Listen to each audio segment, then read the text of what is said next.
This is Brad with the Crary Art Gallery, and with us today we have Derrick Riley. He's going to be exhibiting at the Crary Art Gallery from March 3rd through March 24th. Welcome to the gallery. Thank you. I looked at your work, and I'm not sure if I get to comprehend exactly what your work entails. Can you describe to me what you're going to be exhibiting at the Crary? Okay, it's a lot of printmaking that I'm going to be showing up there. Most of it's going to be woodcuts, and it's just a carving in a block of wood and printed like a big rubber stamp.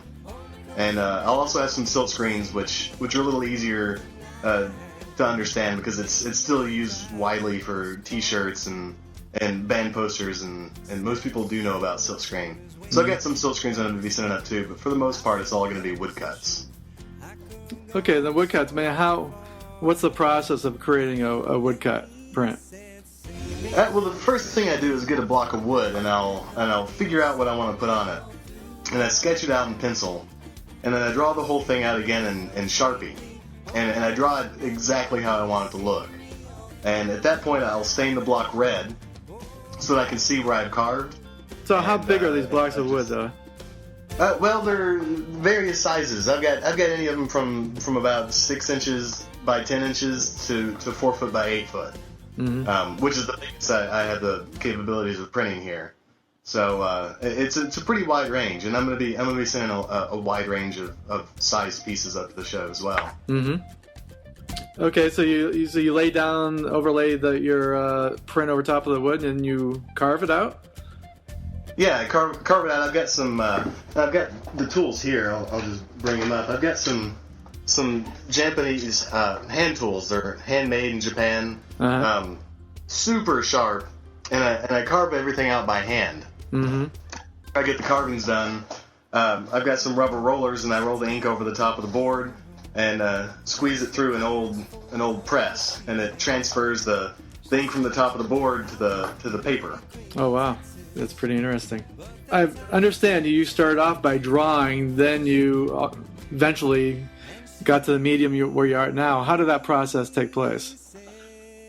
Well, I was a drawing major in undergrad, and I took a lot of drawing classes, and I eventually burned out. So I was looking for something fresh and something new, but something I could still use all those skills that I'd worked for years and years to kind of hone in drawing. And it just kind of naturally led into printmaking. It was something that I could still use all those drawing skills that I'd worked so hard to get, but at the same time it was fresh and new and interesting. Mm-hmm. And I've just been doing it ever since. And I very rarely ever do any just straight drawing work anymore. It's always drawing in order to prepare for a print. Mm-hmm. Well, you use unique subject matter as well. I mean, have you always? Well, why don't you describe to me what typically is your subject matter in your work? Well, here recently, the last few years, it's all been Kentucky stories, either true Kentucky stories from like News of the Weird or from the newspaper or late news, and it's you'd be surprised how many odd things happen in real life, just stranger than you could make up on your own. Mm-hmm. So a lot of my inspirations come from news and really, here recently, the last few years, I've been working with Kentucky monster myths and legends. Mm-hmm.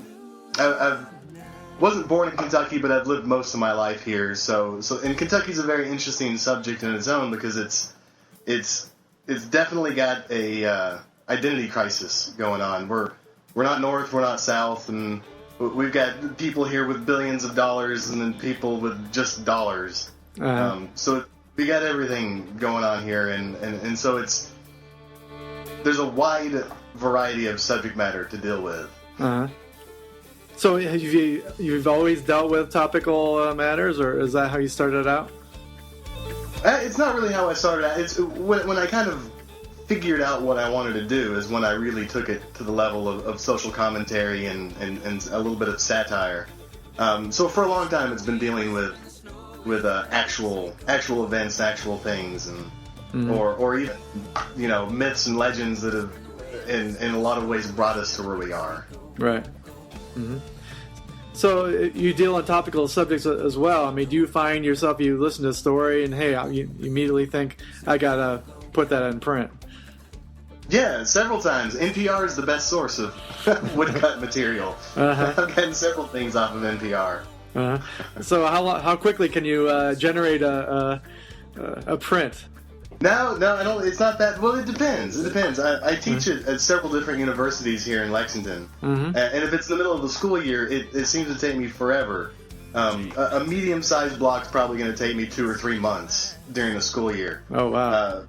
Outside of school in the summer, when I can really just sit on a block and go to town, I can usually get it started and finished in about 2 weeks. But that's all carving by hand. Yeah, I do everything. I've got an electric carver, and I'll probably have to get to it eventually because, I mean, you can't carve into wood too many years without feeling the effects on your knuckles. So I still enjoy doing it by hand, and I'm going to do it as long as I can. I was curious, have you ever carved your work freehand, or you always sketch it out first? I always sketch it out. I'm too anal with my details to do anything off the cuff. It's all always got to be planned out, which it's bad. I wish that I had some more free and open marks in my work, but at the same time,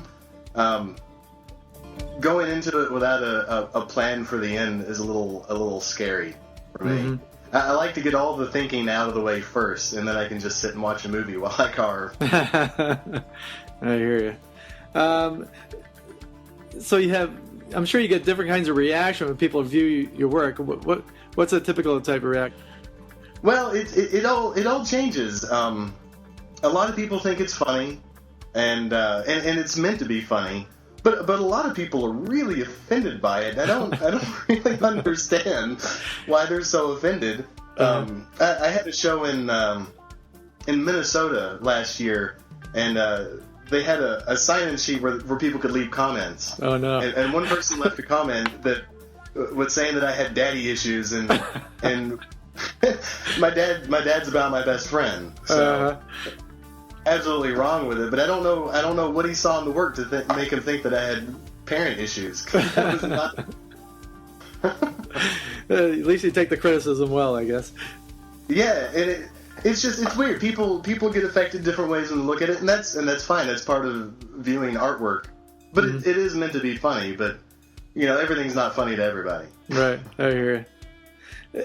And I notice as well. I mean, you cram all sorts of subject matters within some of your pieces as well. Yeah. You just bring in everything you could possibly can into it until you fill up your space? Is A little bit. I kind of, at one time, was approaching it as in trying to put as many things in there as possible without really a composition in mind. And just seeing if I could work things around and have the composition just make itself. And they got out of control a little bit. A lot of them are just jumbled and hard to read. And I put them out more. It was really just more of an experiment to see if I could get things to work out just from nothing. Right. Do you have any inspiration in terms of other artists? Oh, there's a lot. I mean, printmakers go back a long way. So there's an awful lot of people to look up to. There's, Albert Durr. If any woodcarver tells you that Albert Durr isn't their main person they look up to, they're probably lying, because he's widely considered to be the father of printmaking. So Albert Durr is right up there, number one. Another one that I really looked up to is Gustave Doré, who did a lot of illustrations for books, and Edgar Allan Poe and Dante's Inferno. Easier to find in books than about anywhere else. Posada from Mexico is a big inspiration. And then there's a lot of contemporary printmakers, people like Bill Fick, who teaches at I believe UNC. I think North Carolina. I'm not positive. It's either North Carolina or Duke. That could be a big mistake. Right. Tom Huck from St. Louis. He's another person to look up to. And really any contemporary printmakers. Cannonball Press up in Brooklyn. They do a lot of things that engage a lot of people who wouldn't be involved in printmaking, and kind of bring them in. And, at one time printmaking was a thing that we saw 50 times on a walk down the street, and you don't see it anymore. Everything's digital. Right. So it's good and interesting to see people bringing back, bringing interest in the things that we've lost interest in. Mm-hmm. People that do that, I have a lot of respect for. Do you find that you have more students that are participating in bringing printmaking back? A little bit. It depends on the university. I've got in a lot of programs, printmaking is required for certain majors, mm-hmm. and that sparks a lot of interest. If I can get a student in class, I can get them interested in printmaking. But if you're at a university that printmaking isn't required, it's more of a struggle because they don't have to take it. Right. They can take other things that they've heard of, like ceramics and painting. Mm-hmm. But if I can get them in class, I can get them interested and pumped about it. That's nice. So where would you like to see your work evolve from here? I don't know. It's ever evolving, and I have no idea where it's going to go. Mm-hmm. From one year to the next. And a lot of things kind of happen by accident, and they stumble into these things. I never planned on doing Kentucky monster myths and legends, and I read a book about it, mm-hmm. and then I worked for 3 years making prints uh-huh. about it. So it's a lot just happenstance. Things that just happen, Mm-hmm. I've been with the Crary for about a year now, and every exhibit's quite a bit different, and this is probably one of the more unusual exhibits we're going to be displaying since I've been involved. Especially the size. I mean, we're going to be looking at a number of prints which are going to be 4 by 8 foot mm-hmm. in size, with a lot of content. So I think a lot of people will be interested in, particularly in the imaging, and plus the magnitude of the pieces will be interesting as well. Yeah, I really like working large. It's for being the same method, and you carve everything the same, you draw it the same, and you print it the same. It's a completely different beast whenever you start working on something 4 foot by 8 foot. Mm-hmm. and it's a lot of fun, but it takes a long time. Those I'll work on a block the better part of a year for mm-hmm. those. It's a pretty constant struggle and battle, and keeping interested and keeping the work ethic up mm-hmm. is always the hard thing for those. And that seems to be a constant with a number of artists. It does involve a lot of work, and your work certainly displays that as well. Do you have any words of wisdom for other printmakers out there who might be thinking about this as a venture in their life? As in doing printmaking for a long time? Mm-hmm. Sure. Long-term printmaking? Well, really, the best advice you can give any artist, it doesn't even have to be a printmaker, is for every minute that you're not making art, there's people who are passing you, and those people that are passing you are getting closer to their goal of making a living with their art. I see. And if you take time off, it's a hard job. It's a hard job to get a job in printmaking. Mm-hmm. So you just got to keep your nose down. Mm-hmm. Well, we're certainly looking forward to the opening your exhibit. Again, it's going to be from March 3rd to the 24th. We will be having opening reception on Friday, March 2nd from 6 to 8 p.m. So we look forward to opening your show. Well, thank you. Well, thank you, Derrick. Think I'm better than anyone else. Just try to help you help your... The Kentucky Monster Mash is a 14-piece individual conglomerate of prints that piece together to make one long narrative. I've carved it and drawn them in a way that they can be completely rearranged in almost an unlimited number of different ways, and it still reads as a complete universal narrative. And I didn't really plan it out to be that way. I'd read a book about Kentucky monsters and got kind of inspired and wanted to do some prints about it. So I did a block. I had a list. I'd kept notes, and I had a list of about 15 different stories from all over the state. Are we going to be have all these then at the Crary then? Yeah, this is the first time I'm going to show them all together. Okay, good. So I started out. I drew and carved one block, and that's really all I'd planned on ever doing. And I had a list of like 15 monsters, and I only got to about 4 of them. So I wasn't really happy with that. So I decided to do 2, and then I thought, well, if I'm going to do 2 pieces of the same subject matter, I want to make it so they can be rearranged and hung in different combinations and still line up. Mm-hmm. So I drew the second block and it worked fine, but then I was really depressed because then I had 2 blocks and they could only be shown 2 ways. So it really didn't matter if I worked that hard to figure out how to get them to line up. So I decided to do 3. And then I did the third one, and then I realized you could still only show it about 2 different ways.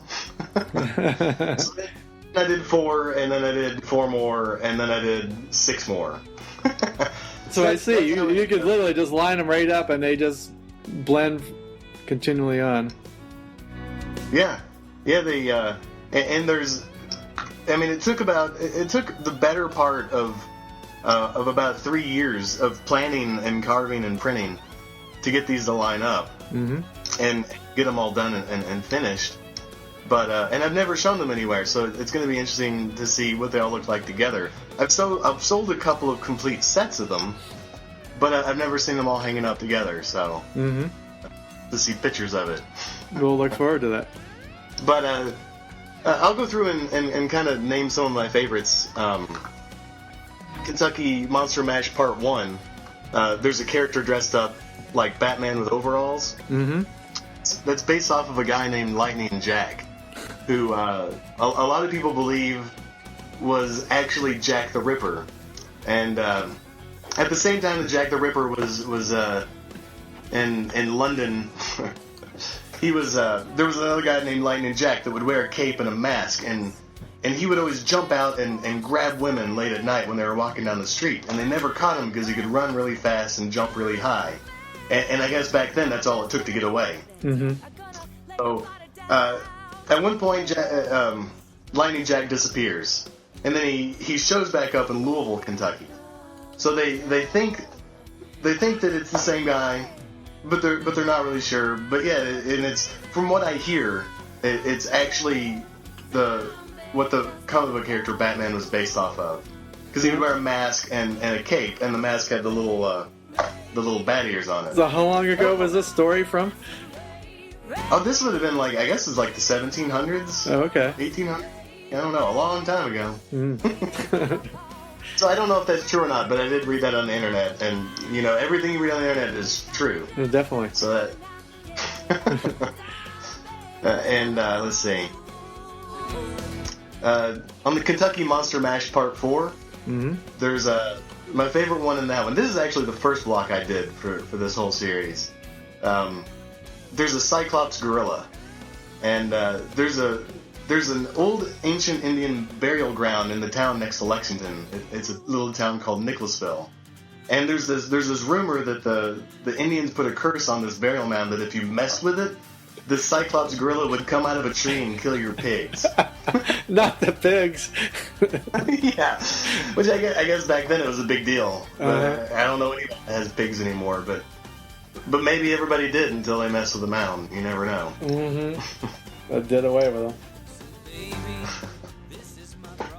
So on Kentucky Monster Mash Part 5, there's a giant alligator, and this is all part of a hoax. There's another small town on the other side of Lexington named Winchester, and these kids took a picture of an alligator and photoshopped it in front of their pond in front of their parents' house, and passed it off as an actual picture of a 25-foot long alligator, and it made it all the way and was published in the New York Times. Oh man! Not even sure when that was, but it ended up coming clean that it was a hoax. So I've got a giant 24-foot alligator there. Mm-hmm.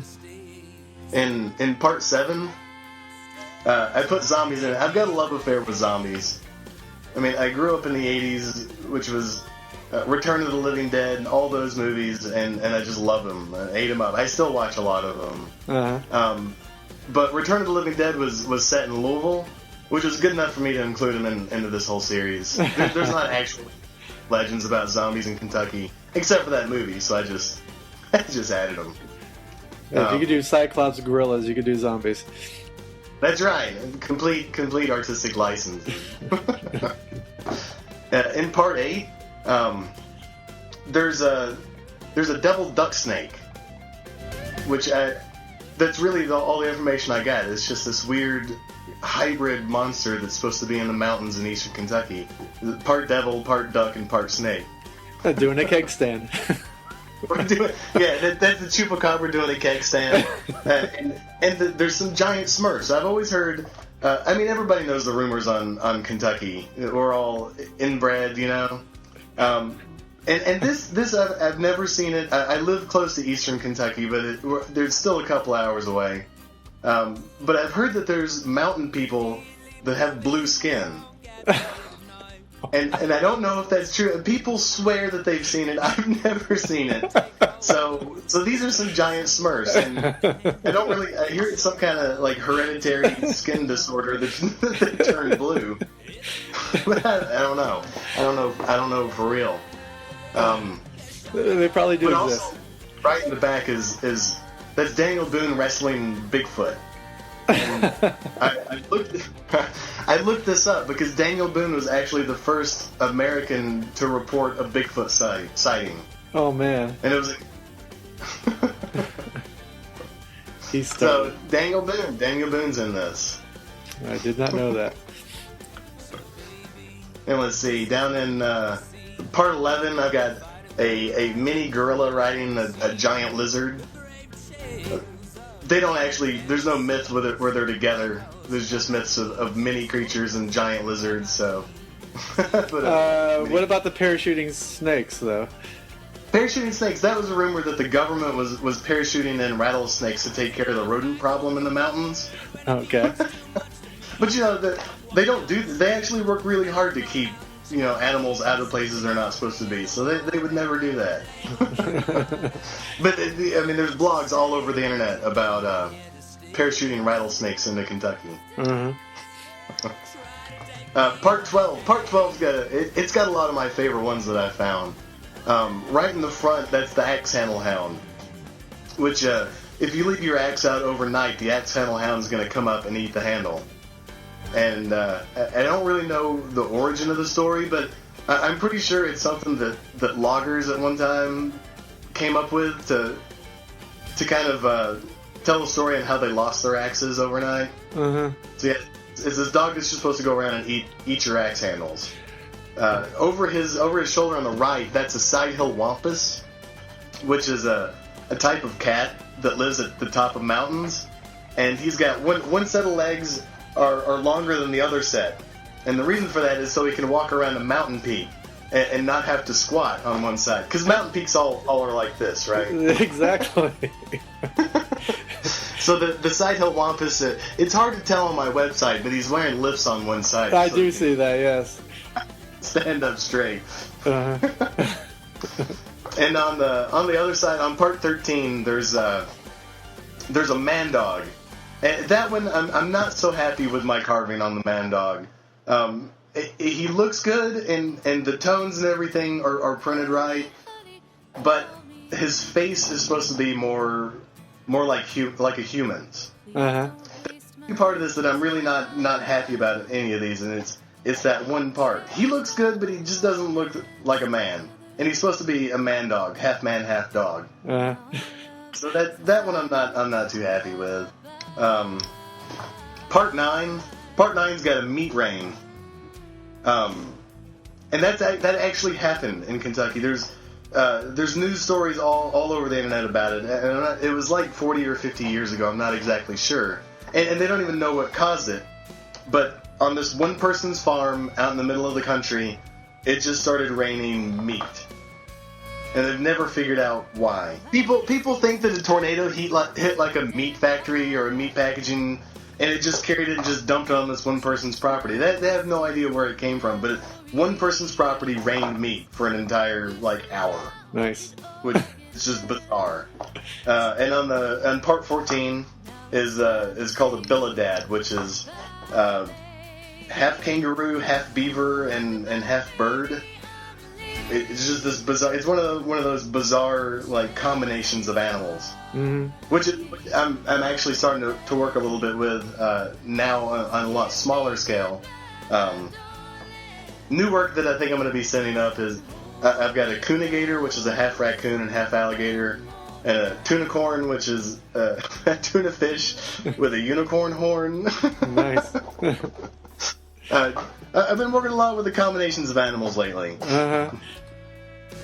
For the Kentucky mishmash, we were talking a little earlier about how they're so jam-packed, and I was trying to make a composition out of just sheer luck, I guess, of things working out. And a Kentucky mishmash is a good example of how it doesn't work out. This has got an awful lot of stories throughout Kentucky for hundreds of years, and I've just jam-packed it all into about 2 by 8 foot. Mm-hmm. And it's a mess, and it's a lot to look at. But in a lot of ways it works, because it is such a mess. You have to look pretty close at it to really see what's going on. Mm-hmm. So in one way, it works without a composition, just because you have to pay that much attention to it. But some of my favorite stories that are in here are right in the middle between the two guns is Cassius Clay. Who, not the boxer, who's also from Kentucky. Cassius Clay, as in Henry Clay's brother, who was a politician and was really good friends with Abraham Lincoln. Both of the Clay brothers were from Kentucky and real close to the Lexington area. But Cassius Clay was insane. He was crazy. He was completely anti-slavery and would do speeches in Kentucky really trying to work the cause. And he'd get heckled a lot by slave owners in Kentucky. And actually right down the street, probably about a mile from my house, he was giving a speech on the steps of one of the old libraries downtown, and this guy was heckling him. So Cassius Clay pulls out his Bowie knife and jumps off the stage on this guy and cuts his ear, nose, and carves his eye out. Oh man! For a huge crowd of people, and he's just about to just murder this guy, and his friends had to run up and grab the guy and throw him over the fence to save his life. Uh-huh. And this guy was really good friends with Abraham Lincoln, but Lincoln started to get really worried about having him on his side, because he took things so seriously he was going to kill for it. He turned him into the ambassador for Russia and sent him off to Russia for a bunch of years, but he ended up murdering a few people over there, and they brought him back. Oh man! And then right above Cassius Clay is a bunch of people holding up body parts, and this is one of the more funny stories that I've ran across. It was a doctor that had gotten really sick.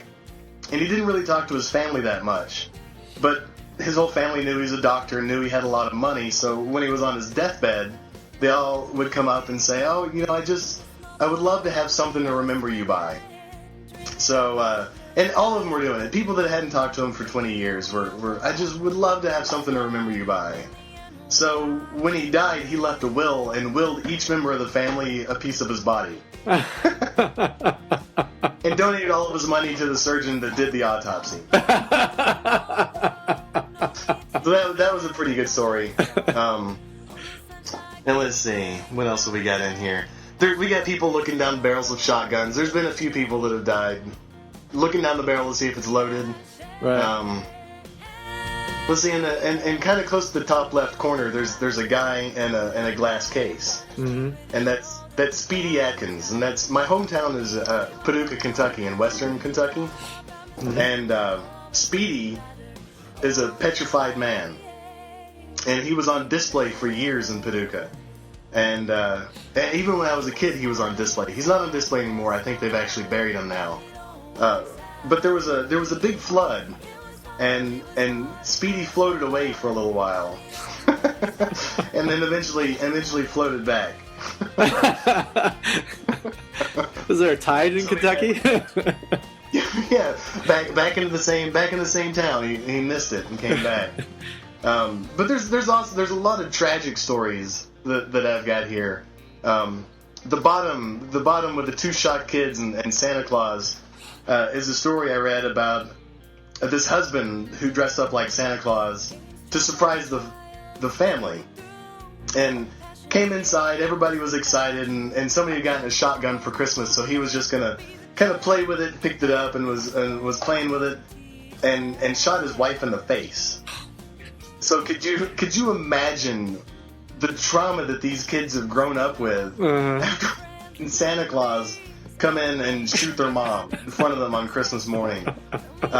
Just from being an idiot has just scarred these kids, and probably these kids, like kids and grandkids for life. Just awful. Oh man. And up in Kentucky mishmash too. This one I kind of learned my lesson with the first one, and I kind of tried to focus more on the composition and not cramming so many things into it. So let's see. On the left is a story about this woman in the mall here in Lexington that would sneak into Victoria's Secret and get a bunch of underwear and try them all on, but then would just run out of the store wearing them. So she'd come into Victoria's Secret, put on 5 or 6 pairs of panties, and then put on her pants and just walk out. Right. They caught on to her about the 4th or 5th time she did it, and they busted in when she was trying them on, getting ready to steal them, and she just took off running. It took off running through the mall with nothing but her panties on. And over on the right side is a woman that got arrested for a DUI here in Lexington, and she tried to escape whenever they were making her change into the orange jumpsuit. She tried to escape by squirting the policeman in the face with the milk. I mean, and this is just, these are things that you can't make up. No. I mean, these are stories. None of this is made up.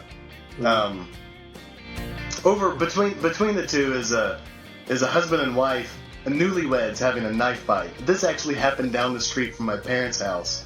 I think before I was born, it happened down the street from my parents' house. It was newlyweds that just moved into this house, and they got in a fight about something, and it spilled over into the yard. And they ended up stabbing each other to death on the front yard. They killed each other. Married. It was a pretty serious argument. Oh man. And the only part about this that I don't know if are true in Kentucky or not is the log cabin trailer and the church trailer. But we've got plenty of things that are close enough that I just kind of took some liberties. That's one thing that you see a lot of are trailer parks that people have done like quite a bit of work on their trailers. I haven't seen any log cabins, but I've seen double wide trailers, which is just 2 single wide trailers right next to each other, so they can, or double highs. I've seen them stacked on top of each other. Oh man. So I know those two are going for sure. The duct tape bandit was a guy who would go around and rob gas stations all around this area, but he didn't wear a mask. He'd wrap his face up with duct tape, and they caught him and put his picture up on the news, and that's what he looks like. In fact, I had this up in a show at the Art League here in Lexington, and somebody came up to me and asked me, is that supposed to be the duct tape bandit on both sides? And I said, yeah. And he goes, well, I went to high school with the guy. It looks just like him. That's actually been a little bit of a funny thing that I didn't really expect to happen. Making woodcuts based in Kentucky were for people to have that direct of a relationship with the stories that I put on here. Right. So that was pretty interesting to have somebody go to high school with the subject of one of the woodcuts. Mm-hmm. He should have bought a print, that's for sure. Yeah, he should have. Behind that, we've got the porn and liquor store. I don't know if they have those anywhere else, but we've got some porn and liquor stores where you can. It's just like the one-stop shop. Mm-hmm. And we had a school bus driver get in a lot of trouble for stopping at the porn and liquor store on the way home from school with kids on the bus. with kids on the bus. We had this group of guys that went on a big ATM robbery spree. They would go up and chain their bumper to the front of the ATM machine and then drive off and yank the front of the machine off and then go and steal all the money. So one time they tried to do it here in town, and it actually ripped the bumper off the back of the truck. With a license plate on it. Freaked out and just drove away. And they got caught pretty quick because they left their license plate on the bumper. Right, yeah. I think I actually heard that story before. Did you? Yeah, a lot of these are coming from a website called fark.com, FARK.com. Yep. And it was actually started by a UK University of Kentucky student. And it's not just focused on Kentucky, although there is a lot of Kentucky stories on there. But it's a good way to go and find stories that you've missed or people don't put in the newspaper. Right. From all over the country. You can select it down to different states. And he's from Kentucky too. I haven't put him in any prints yet, but maybe at some point. Let's see. Deep fried Kentucky wieners is right below that. I'm going to send that one up too. Oh man, that does not look good. This is got. It doesn't have a whole lot of stories in it, but the ones that are in it are pretty good. The guy holding the chicken leg is a guy. So I'm not sure where in Kentucky he's from, but he sued KFC because he claimed that they sold him a penis-shaped chicken leg. So there's Colonel Sanders cracking up and he's crying, holding the chicken leg. He didn't win the lawsuit because most chicken legs, really kind of look like that anyway. Right. He didn't win the lawsuit, but it was a pretty funny story, so I put it in. Mm-hmm. Next to that is a robber holding a bologna sandwich, and this happened down the street from my parents' house as well. There's a doctor that lives about a mile down the road, and he was out of town, and this guy broke into the house and was robbing him. But he got really hungry, so he went and woke up the wife and asked her to make him a peanut butter and jelly sandwich. So that's the robber telling the wife to be quiet while he's holding the peanut butter sandwich. All the way over in the corner holding the shotgun is Hunter S. Thompson. No, it's not. It's not Hunter S. Thompson. It's Ralph Steadman. Ralph Steadman, if you don't know who he is the artist who did all the illustrations for a lot of Hunter S. Thompson's books. He did the poster and the cover for Fear and Loathing in Las Vegas, the movie and the book. Mm-hmm. And he's from England, and from what I hear, I don't know if this is true either, but I've read it in some books, and I've heard a lot of people tell me this story. But in Lexington, that he actually spent a little bit of time in a mental institution. And it was right around the same time that the lithos for Fear and Loathing in Las Vegas were being printed. Uh-huh. So when the printing company got them printed, they called him up and said, "We got the posters done. We'll bring them out for you to sign." And he said, "Sure, just bring a shotgun with you, and we'll do this." And they were like, "Well, what do you mean? What do you mean bring a shotgun?" And he goes, "Well, I've decided I'm going to shoot them." And they were like, "Well, you can't shoot these prints. We just printed them. They're perfect. You can't shoot them." He goes, "Well, I'm not going to sign them until you let me shoot them." So they finally broke down and brought a shotgun out to the mental institution and hung up all the posters, and he cocked the shotgun and shot all the prints, and then walked up and signed them. So if the story's true and you actually see any of these prints, like from this certain edition from Fear and Loathing in Las Vegas, you ought to be able to find little tiny bullet holes in it.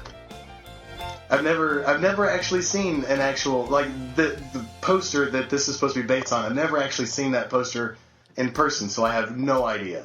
But I've had several people tell me that story. Oh, man. Good story. The True Stories from Kentucky Backwoods. This was actually the first print that I started to use True Stories from Kentucky in. And it's not so big. It's only about 4 foot by 2 foot. But this is actually a linoleum cut, which is, I've got it mislabeled on my website. It's a linoleum cut. The process is all the same. It's just instead of carving on a piece of plywood, I'm carving on like old kitchen floor linoleum. Uh-huh. The stories that I've got on here are the two main figures is a guy holding a shotgun and another guy with a PBR can on his head. And I teach at the University of Kentucky, and we've got like half of the campus is the UK hospital. And there's not really many hospitals in Eastern Kentucky, so if something serious happens, they get airlifted in here. So in the summertime, you hear helicopters all day long. And everybody always says that it's because people that are deer hunting got bored and started shooting beer cans off each other's heads. And I thought they were joking, except I do know that it happened one time. And so this is two guys out hunting, and they got bored because they're not finding any deer, so they just decided to start shooting beer cans off each other's heads. And he just got blasted in the face. Which isn't really funny, but I mean, it's just so stupid. Why would anybody do that? You assume they're empty beer cans, and why are they empty? Right. Yeah, I mean, if you're drunk, then the one thing you don't want to do is try to shoot beer cans off your buddy's head. Or at least you go first. All right. There's the guy with the black leather jacket with the truck on the roof. This is this was probably about 10 years ago. I remember this before I think I was a sophomore in undergrad, and this was a story of a guy that him and his buddies were just drinking out in the backyard, and they got pretty drunk and decided it would be a good idea to build a ramp up to the roof of their house, and so he could take his truck up there and drive around. So that's what they did, and he drove his truck up to the roof. But you know, roofs aren't made to withstand the weight of the truck. So the first thing he started to do was collapse the roof in. And they had to get a crane come and lift the truck off the top of the house. And this was actually the front page of the paper the next day. It was this guy cracking up, holding a Budweiser can with his truck, about to collapse his entire house. And he just thought it was the funniest thing ever. It is. Kentucky is not really like these woodcuts. I'm just picking out the best stories that I hear. Uh-huh. You know, they would be interesting if it wasn't like the cream of the crop stories. So don't expect to drive through Kentucky and see things like this on the side of the road every turn. All right, so the holy water hose down. I mentioned that I get stories off of NPR every once in a while. This is one of my favorite ones that I got. And I'm not sure where this took place. But the holy water hose down is based off of a story that NPR ran on a church that had been burned down. So the church burned down, but they still wanted to hold services with the congregation, everybody still involved, but they didn't really have a venue. So they were looking around town to find a place that they could hold services in until they built this new church. And they had an old movie theater that was abandoned. So they moved in there. But the thing is, the movie theater used to be the town's old porno theater. So right in the middle of like one of the Sunday school rooms was just mountains and mountains of vintage porn. So they decided, instead of having a groundbreaking ceremony, they would just have a big bonfire where they'd burn up all this old porn and just kind of welcome everybody to the new venue.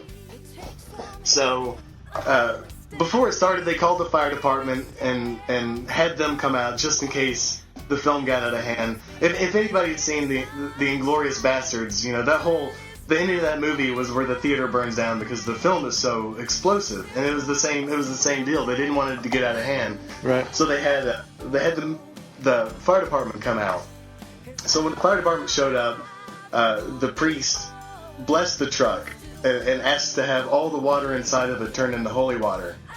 So everything went fine at the barbecue, and nothing happened, nothing got out of hand. So at the end of the night, the firemen just kind of released the hoses, and all the kids just played in the water. So this was what I envisioned happening next, which was that all the popes and all the clergy would join forces with the fire department and travel around the country following Girls Gone Wild and just hose them down with the holy water. Uh-huh.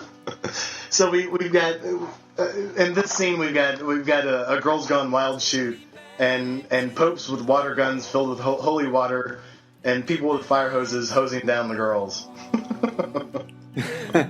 Children play, we're out of harm's way, where they don't do anything to ya. Take me back to my yard, where life don't seem so hard, where we all hold hands, we understand the meaning of hallelujah.